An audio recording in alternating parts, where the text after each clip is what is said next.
रामायण सीता हरण की कहानी। रामायण काल में जब भगवान राम, माता सीता और छोटे भाई लक्ष्मण जी वनवास काट रहे थे, तो वे वन में एक स्थान से दूसरे स्थान पर भटकते हुए ऋषि मुनियों की सेवा और सहायता करते थे और साथ ही साथ उनकी पूजा अर्चना और तपस्या को भंग करने वाले राक्षसों को दंडित करते थे और इस तरह उनकी रक्षा भी करते थे। इस कारण अब राक्षस ऋषि मुनियों को परेशान नहीं करते थे। भगवान राम, माता सीता और लक्ष्मण जी सहित वन में घूमते घूमते पंचवटी नामक स्थान पर पहुंचे। ये स्थान उन्हें बहुत ही रमणीय लगा और उन्होंने वनवास के अंतिम वर्षों में यही रहने का निश्चय किया। उन्होंने पंचवटी में गोदावरी नदी के तट पर अपने लिए एक छोटी सी कुटिया बनाई और फिर वही समय व्यतीत करने लगे। वनवास का समय शांतिपूर्ण तरीके से बीत रहा था। पहले की तुलना में राक्षसों का आतंक भी कम हो चुका था। इसी दौरान राक्षस कन्या शूर्पणखा वन भ्रमण को निकली और घूमते घूमते गोदावरी नदी के पास पंचवटी पहुंची और वहां उन्होंने भगवान राम को देखा और उनके गौर वर्ण और सुंदर रूप को देखकर उन पर मोहित हो गई। शूर्पणखा ने सुंदर सा रूप धारण किया और वो भगवान राम के पास जाकर बोली कि हे राम, मैं आपसे विवाह करना चाहती हूँ। तब प्रभु श्री राम ने ये कहते हुए ये प्रस्ताव ठुकराया कि वे विवाहित हैं और उनकी धर्मपत्नी सीता उनके साथ ही है, और ये कहकर उन्होंने अपनी पत्नी सीता की ओर इशारा किया। तब उन्होंने लक्ष्मण जी के साथ ठिठोली करने की मंशा से शूर्पणखा से कहा कि मेरा एक छोटा भाई है, वह भी मेरी ही तरह सुंदर रूप और शरीर सौष्ठव रखता है और जो वन में अकेला भी है, तो आप उनके पास अपना प्रेमपूर्ण विवाह प्रस्ताव ले जाए, आपकी मनोकामना पूर्ण हो जाएगी। तब शूर्पणखा अपनी विवाह की इच्छा लेकर लक्ष्मण जी के पास गई और उन्हें अपनी विवाह करने की इच्छा जताई, तो लक्ष्मण जी ने उनका मजाक उड़ाते हुए कहा कि मैं तो अपने भैया और भाभी का दास हूँ और अगर तुम मुझसे विवाह करोगी तो तुम्हें भी उनकी दासी बनकर रहना होगा। शूर्पणखा ने इसे अपना अपमान माना और ये सोचकर माता सीता पर हमला कर दिया कि अगर सीता की मृत्यु हो गई तो राम मुझसे विवाह करने के लिए तैयार हो जाएंगे। तब लक्ष्मण जी ने क्रोध में आकर शूर्पणखा पर प्रहार किया और अपनी तलवार से उसके नाक काट दिए। इस प्रकार के अनपेक्षित प्रहार से वह दर्द और अपमान भरे मन से अपने भाई खर और दूषण के पास गई और अपने राक्षस भाइयों से बदला लेने के लिए कहा। शूर्पणखा अपने राक्षस भाइयों खर और दूषण के पास जाकर राम और लक्ष्मण से युद्ध करने के लिए उकसाया और कहा कि मेरे इस अपमान का बदला लो। तब खर और दूषण ने राम और लक्ष्मण पर हमला किया, परंतु दोनों ही राम और लक्ष्मण द्वारा मारे गए। खर और दूषण की मृत्यु के बाद शूर्पणखा और भी ज्यादा अपमानित महसूस करने लगी और पहले से भी ज्यादा क्रोध से भर गई। इस कारण वो राक्षसों के राजा और अपने बड़े भाई लंकापति रावण के पास गई और रावण रावण कहकर इस प्रकार कराहती और चीखती हुई अपनी कथा सुनाई। साथ ही साथ सीता की सुंदरता का भी बखान किया और रावण को अपने अपमान का बदला लेने के लिए युद्ध करने के लिए उकसाया। सीता के रूप और लावण्य का विस्तृत वर्णन सुनकर रावण के मन में कुटिल विचार आ गए। साथ ही साथ वह राम और लक्ष्मण की वीरता से भी प्रभावित हुआ और समझ गया कि इन दोनों के समीप रहते हुए वह सीता का कुछ नहीं बिगाड़ पाएगा। वह शूर्पणखा के अपमान का बदला लेने से ज्यादा सीता के लिए लालायित था। अपनी महत्वाकांक्षा को पूर्ण रखने के लिए रावण अपने पुष्पक विमान में बैठकर राक्षस मारीच के पास गया। मारीच ने तप द्वारा कुछ ऐसी शक्तियां प्राप्त कर ली थी जिससे वह कोई भी रूप धारण कर सकता था और इसी शक्ति के आधार पर वह पहले कुटिलतापूर्ण क्रियाकलाप करता था, परंतु वह अब वृद्ध हो चुका था और अब वह अपनी शेष आयु के साथ ये सब बुरे काम छोड़कर ईश्वर भक्ति में लग गया था। वह रावण की इस प्रकार की कुटिल चाल में शामिल नहीं होना चाहता था, परंतु रावण ने उसे अपने राक्षस राज होने का रौब दिखाया और अपनी चाल में शामिल होने के लिए तैयार कर लिया।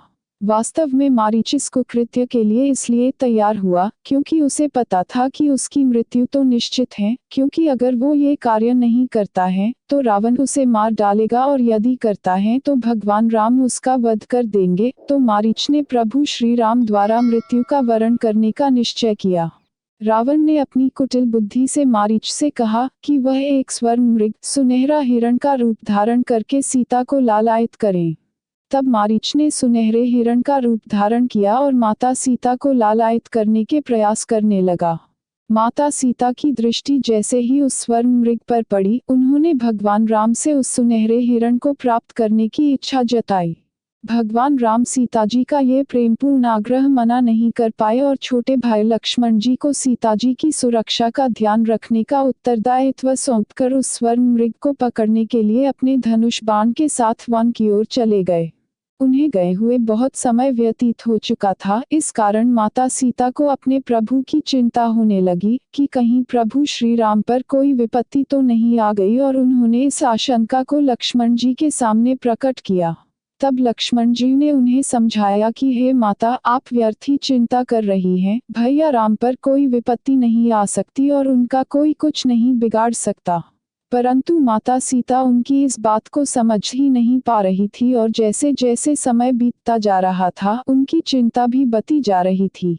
संध्या का समय हो रहा था। प्रभु श्री राम उस सुनहरे हिरण का पीछा करते हुए घने जंगल में जा पहुंचे थे, और जब उन्हें लगा कि अब हिरण को पकड़ा जा सकता है, तो उन्होंने अपने धनुष से हिरण को निशाना बनाकर तीर छोड़ा। जैसे ही तीर मारीच को लगा, वह अपने वास्तविक रूप में आ गया और रावण की योजनानुसार भगवान राम की आवाज में दर्द से चीखने लगा, लक्ष्मण बचाओ, लक्ष्मण, सीता सीता। इस कराहती हुई आवाज को सुनकर सीता जी ने लक्ष्मण जी से कहा कि तुम्हारे भैया किसी मुसीबत में फंस गए हैं और तुम्हें पुकार रहे हैं, अतः तुम जाओ और उनकी सहायता करो, उनकी रक्षा करो। ये सुनकर लक्ष्मण जी ने पुनः माता सीता को समझाया कि भाभी, भैया राम पर कोई मुसीबत नहीं आई है और ये किसी असुरी शक्ति का मायाजाल है, अतः आप व्यर्थ ही चिंतित न हो। ये सुनकर भी माता सीता ने लक्ष्मण जी की एक न सुनी और उन पर ही क्रोधित हो गई और उन्हें आदेश दिया कि हे लक्ष्मण, तुम जाओ और मेरे प्रभु को सकुशल ढूंढ कर लाओ। माता सीता के इस प्रकार के आदेश के कारण लक्ष्मण जी को अपने भैया राम के आदेश की अवहेलना करनी पड़ी और वे प्रभु श्री राम की खोज में जाने के लिए तैयार हो गए। परंतु लक्ष्मण जी अपने भैया राम के द्वारा दिए गए सीता माता की रक्षा करने के आदेश को पूर्ण करने के लिए उन्होंने एक उपाय सोचा, और उस उपाय के अनुसार उन्होंने कुटिया के चारों ओर एक रेखा खींच दी, जिसके भीतर कोई नहीं आ सकता था। फिर उन्होंने माता सीता से निवेदन किया कि भाभी, ये लक्ष्मण द्वारा खींची गई लक्ष्मण रेखा है, इसके भीतर कोई नहीं आ सकता और जब तक आप इसके भीतर हैं, आपको कोई हानि नहीं पहुंचा सकता। अतः मैं आपसे प्रार्थना करता हूं कि चाहे कैसी भी परिस्थिति हो, जब तक मैं अथवा भैया राम वापस न लौट आए, तब तक आप इसके बाहर अपने चरण न रखें। माता सीता इस बात के लिए सहमत हो गई और कहा कि ठीक है, मैं इसके बाहर नहीं जाऊंगी, अब तुम प्रभु को ढूंढने जाओ। इस प्रकार के वार्तालाप के बाद लक्ष्मण जी भैया राम पुकारते हुए वन की ओर चले गए। रावण, जो कि इसी अवसर की प्रतीक्षा कर रहा था कि राम और लक्ष्मण जी कुटिया से दूर जाए और वह अपने कार्य को पूर्ण कर सकें, वह माता सीता का हरण करने के लिए कुटिया के पास पहुंच गया। परंतु जैसे ही उसने कुटिया में प्रवेश करना चाहा, लक्ष्मण जी द्वारा खींची गई लक्ष्मण रेखा के कारण वह भीतर प्रवेश नहीं कर पाया। अब उसे अपनी योजना विफल होती हुई दिखाई दी, परंतु फिर उसने सोचा कि वह भीतर नहीं जा सकता, परंतु सीता तो बाहर आ सकती है, और इस योजना को सफल करने के लिए उसने एक भिक्षुक का रूप धरा। भिक्षुक रूपी रावण ने माता सीता को कुटिया से बाहर बुलाने के लिए आवाज लगाई, भिक्षा देही, भिक्षा दीजिए। माता सीता ने जब इस प्रकार की आवाजें सुनी तो वे कुटिया से बाहर आई और भिक्षुक रूपी रावण को भिक्षा देने लगी, परंतु वे अब भी कुटिया के भीतर ही थी और रावण उनका अपहरण नहीं कर सकता था। तब रावण ने एक और स्वांग रचा। रावण, जो कि एक सन्यासी भिक्षुक के रूप में था, क्रोधित होने का नाटक करके कहने लगा कि किसी सन्यासी को किसी बंधन में बंध कर भिक्षा नहीं दी जाती, आप इस कुटिया के बंधन से मुक्त होकर भिक्षा दे सकती हैं तो दे, अथवा मैं बिना भिक्षा लिए ही लौट जाऊंगा। रावण के इस कपट से अनजान माता सीता ने अत्यंत ही विनम्र भाव से कहा कि हे देव, मुझे आदेश है कि मैं इस कुटिया से बाहर न जाऊं, अतः आप कृपा करके यहीं से भिक्षा ग्रहण करें।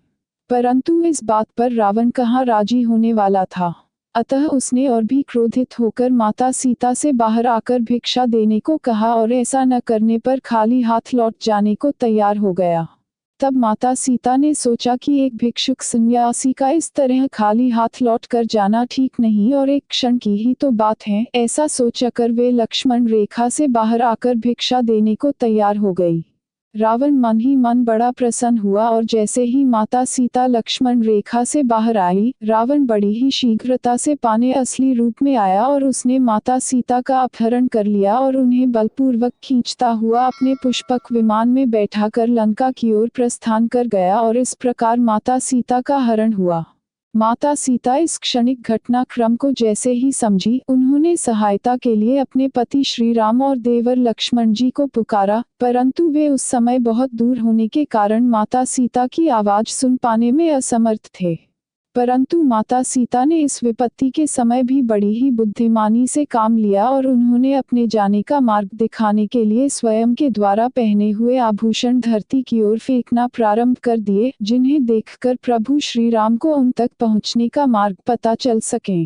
इसी बीच माता सीता सहायता के लिए भी पुकार रही थी, जिसे सुनकर एक बड़ा सा पक्षी उनकी सहायता के लिए आया। इस विशालकाय पक्षी का नाम जटायु था। वह रावण से युद्ध करने लगा, परंतु अपने बूढ़े शरीर के कारण वह ज्यादा देर रावण का सामना नहीं कर पाया और फिर रावण ने उसके पंख काट दिए। इस कारण वह धरती पर गिर पड़ा और कराहने लगा।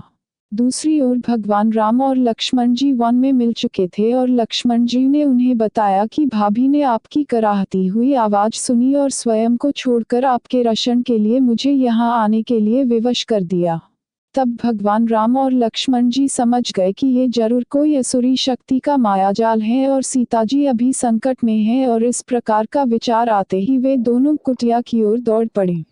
परंतु वे जैसे ही कुटिया में पहुंचे, वहां बिखरा हुआ सामान देखकर किसी अनहोनी की आशंका से भयभीत हो गए और दोनों ही सीताजी को खोजने लगे, परंतु उन्हें कहीं भी उनका पता नहीं चला। तभी उन्हें माता सीता के आभूषण दिखाई दिए, जिसे भगवान राम पहचान गए कि ये तो सीता के आभूषण हैं, और वे उसी दिशा की ओर बढ़ने लगे जहां माता सीता के आभूषण मिले थे।